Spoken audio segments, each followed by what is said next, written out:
Oh, this is a great story. So a guy named Robert Hart from Terrace, BC, small town of 11,000 people, he goes to board a flight to Ontario for a family wedding. Now, Robert has a metal hip, so he knows the drill. He's gonna set off the metal detector, so he's got it down pat. He makes a joke about it. As always, he said, "I went beep," he told the security guards from CATSA, that's the Canadian Air Transport Security Authority.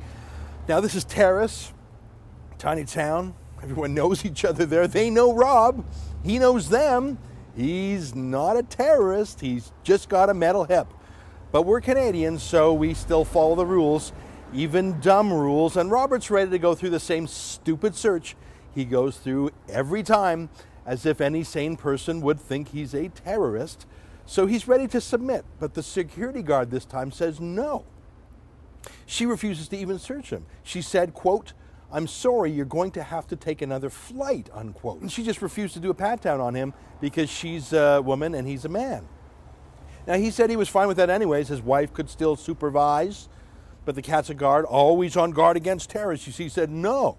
So Robert said, well, maybe some cop here could do it, some RCMP officer at the airport. No, rules are rules, she said. It had to be a guy searching him because he's a guy, and there were no CATSA guys there. So he said to her, quote, "You know me, our kids went to school together, you know I've been doing a physiotherapy, you know I got this hip." Sure, but really, you know what a lot of these little security guards are like in their own lives.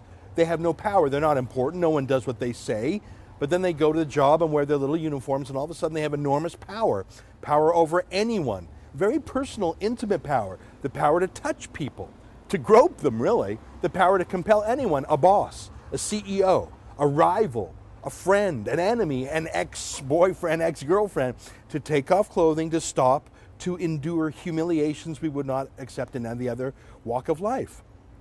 I think it's half the payment to some of these government bureaucrats is the power to boss people around. Now, in the 13-year history of CATSA, they have not caught a single terrorist. They just haven't.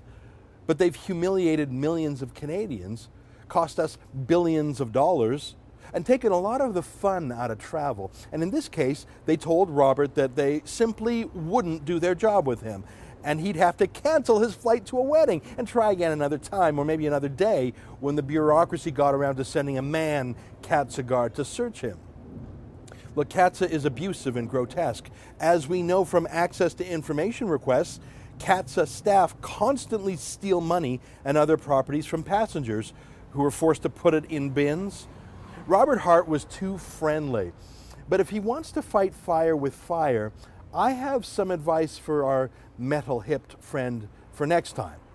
The next time some CATSA bully who knows he's got a metal hip discriminates against him, in at least two different ways, once for his disability and once based on his being male, well, why not fight fire with fire? Why not start asking questions of this little jumped-up CATSA guard? Why not start asking questions in French?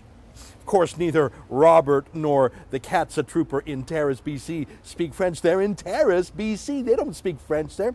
So why not demand to be served in French?